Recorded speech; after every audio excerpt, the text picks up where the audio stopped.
It's now time for another episode of the Off-Road Toolbox. A Jeepers guide to everything off-road. Powered by Best Price Trailers.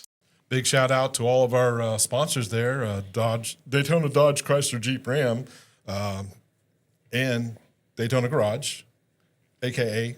Randy's Place. Yep. Then we got to thank Best Price Trailers, giving us a trailer to haul all of our supplies around.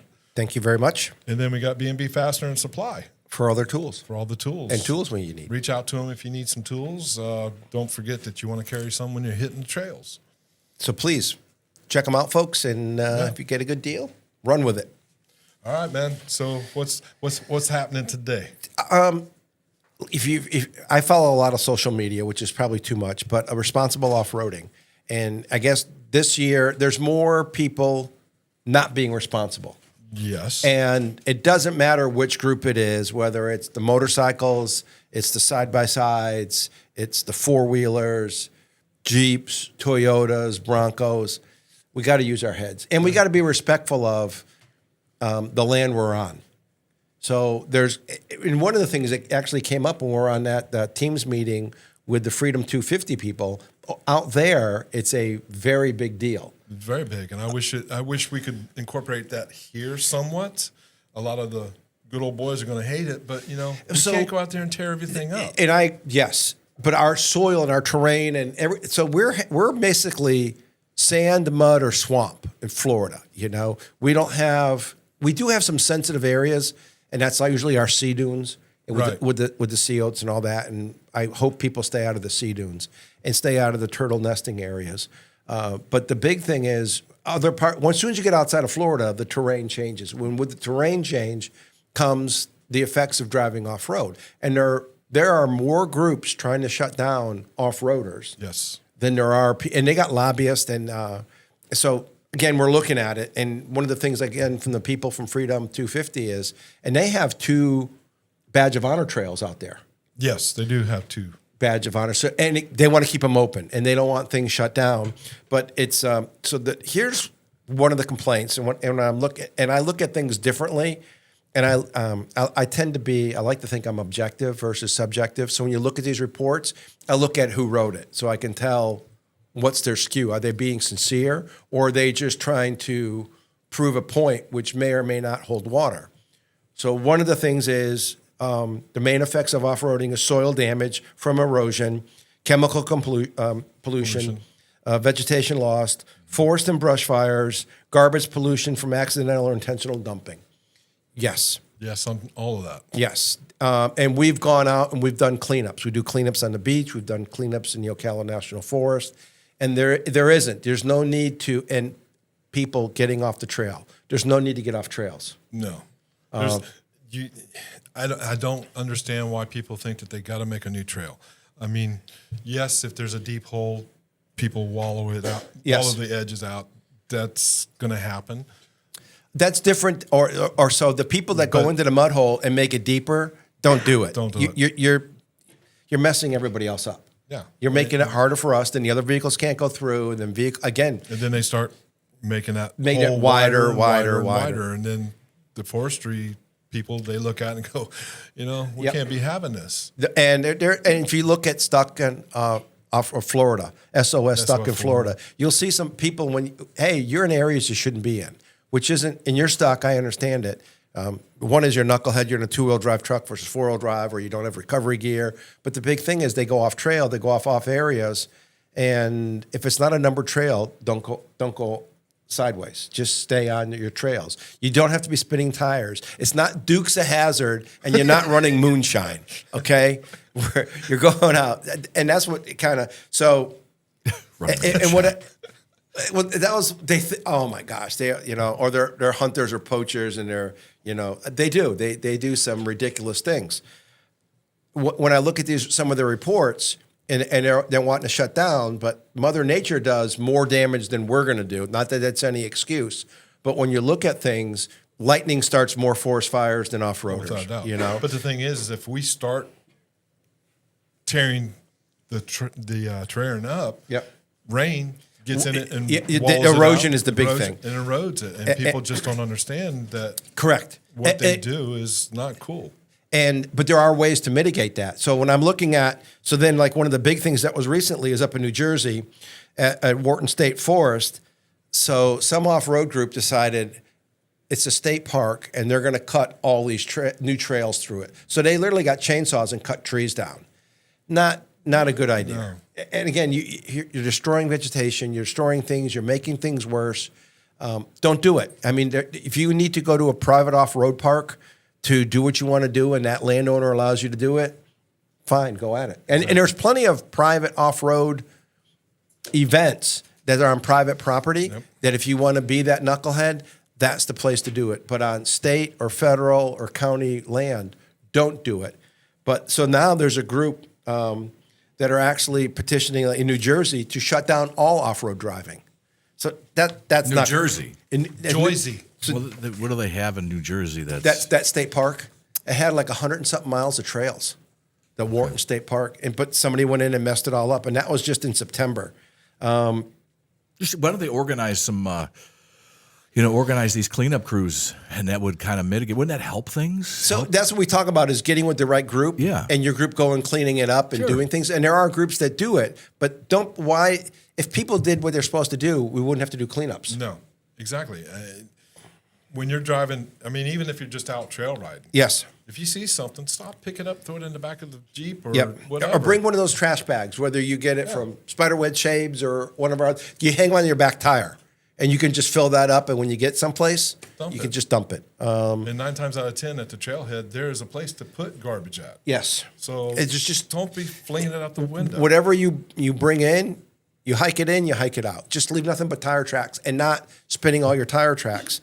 New Mexico, there's again, in August of this year, they went crazy in New Mexico. And some of these areas are pretty sensitive from the erosion, and then the erosion causes other problems. Yep.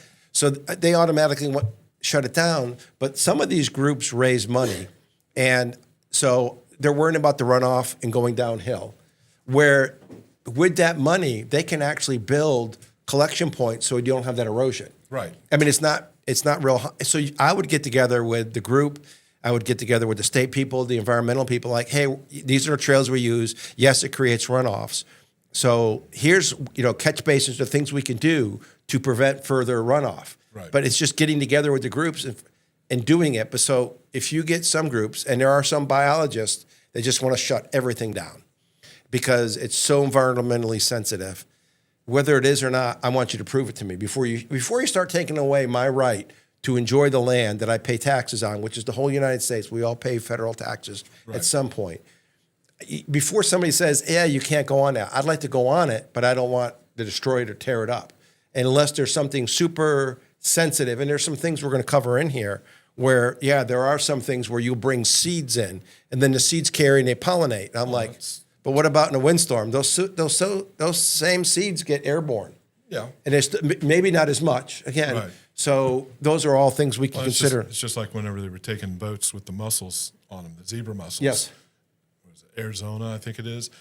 You can't go from one lake to another lake without cleaning your boat. Correct. And that's even in the Great Lakes and any place there's a chain of lakes because of the zebra mussel. So in the same sense, you got to think ahead of what you're doing. Correct. And not add to it. Exactly. So yes. But like I said, New Mexico is another one. That was just in August. So in Texas, they do this big report. And I look at the report, and they get into just driving through an area, you're going to spread invasive or noxious plants. So my thing is, then why don't we remove these plants from the trail? If we want to do a trail, again, go back to a trail cleanup. Hey, these plants are no good. Okay. I wouldn't use, Roundup. No, I'm not saying that. I would say, okay, can we take these out? Can we do a weeding session, whatever it is, to make it so we can still use the trail without spreading the seeds? Yeah, because you got in there, the seeds can ride on the vehicle Correct. for up to 10 miles. 10 miles. So I'm just saying, what do we do? Where are these things? What can we do to mitigate them? And in some of the cases, just sometimes if you're going to grade the road, you could probably take those things and collect them when you're doing the grading, and so you're not really hand picking, but you're able to get right and mitigate. I get what you're saying, and get rid of them. So, I mean, there's a lot of things that can be mitigated if everybody would work together. And versus like, oh no, we just want to shut it down because that's still my land too. I mean, I still have a right to it. And you're right. We need to share it. We need to do it right. But there are some places they won't let you walk in it. They won't let you ride a bicycle in it. And I'm like, why? Why? Show me why. Show me what is so special. That, again, if I can't walk through it, but, you know, all the animals walk through it. and they get it on their fur. And away And it in their goes. hoofs and in their fur, and then they leave deposits. Yes. So, Fertilizer, ahoy. yes. Oh, one of the things was the noise of the engine raises the heart rates in animals and causes stress. Oh. What does a thunderstorm do? Just want to ask. I guarantee you, a thunderstorm is a lot louder than my Jeep going. Now, there are people would cut off exhausts. Yes. Again, I'm not for them. No. Again, use your head. Let's be responsible. Let's share it all. Michigan's going through the same thing. In one area of Michigan, they get 300,000 off-roaders up into those sand dunes in northern Michigan. Wow. But now there's issues, and now they're looking again. They're trying to shut things down. So, come on, people. Let's be smarter. Let's do things better. Now, this Cybertruck that you sent over, my God, why would you take a Cybertruck on the Rubicon Trail? They did. And it was the one that got, for 3 days, closed the trail. So for 3 days, they got stuck the first time, got high-centered. And then so it gets better. Not only did the electrical truck have issues, they got high-centered, didn't have recovery gear. He has a winch on the front of it, but I don't know why it didn't work.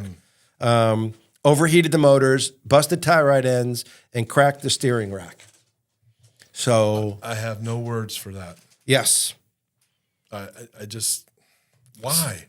I Is it, probably because so you, is it because you want to film it and say, hey, Yes. look at me. Yes. I made the Rubicon Trail with an electric truck. Yes. Well, your electric truck sucks. Excuse me. Sorry. Yes.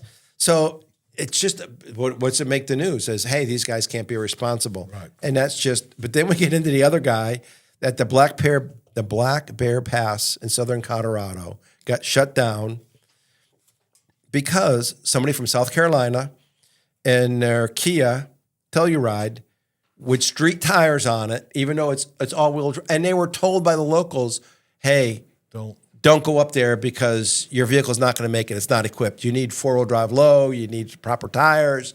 Nothing.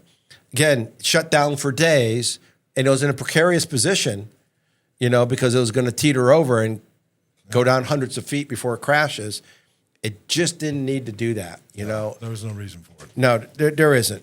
So I'm just saying, be smart, be responsible, and do these things. And again, we got that picture here. Oh, man, that picture, I just like, oh, my God. You got street tires on. I mean, you got an all-wheel car doesn't mean it's a four-wheel drive car. Let's see that photo. It's not a good one. It's better on the email. What kind of vehicle? It looks like It's a Kia. It's a Kia. It's a Kia with All-wheel drive. all-wheel drive. Okay. So, So how do we stop all this nonsense? well, education. I'm big one is if you get trained again. Since we've got better at training, we have modified our driving skills. Yes, we did. And for a lot of reasons. And it's just the right way to do it. Well, a lot of it's advertising. You see these Kias Yes. and these all-wheel drive. On their commercials, On their yes. commercials. Going out Yes, through and the they're woods. going through the woods Yeah. and running through this, and they're thinking, hey, but in reality, it's a dirt road. Yeah, Okay. yeah. Parking lot. Yeah. Okay. You might be able to get out of some, snow, rain. It's good on, Yes. on the roads. Right. Right. Your tires aren't going to but be. I it's mean, not- that goes back to education. again. Education. Yeah. And know what your vehicle can do. Right. But we talk about this, like something simple is staying out of dry grass. So your Start a catalytic fire. converter doesn't start a fire. Make sure if you have motorcycles, you have any ATVs, you have spark arresters. Kind of important. If you have a leaky vehicle, do you bring a spill kit?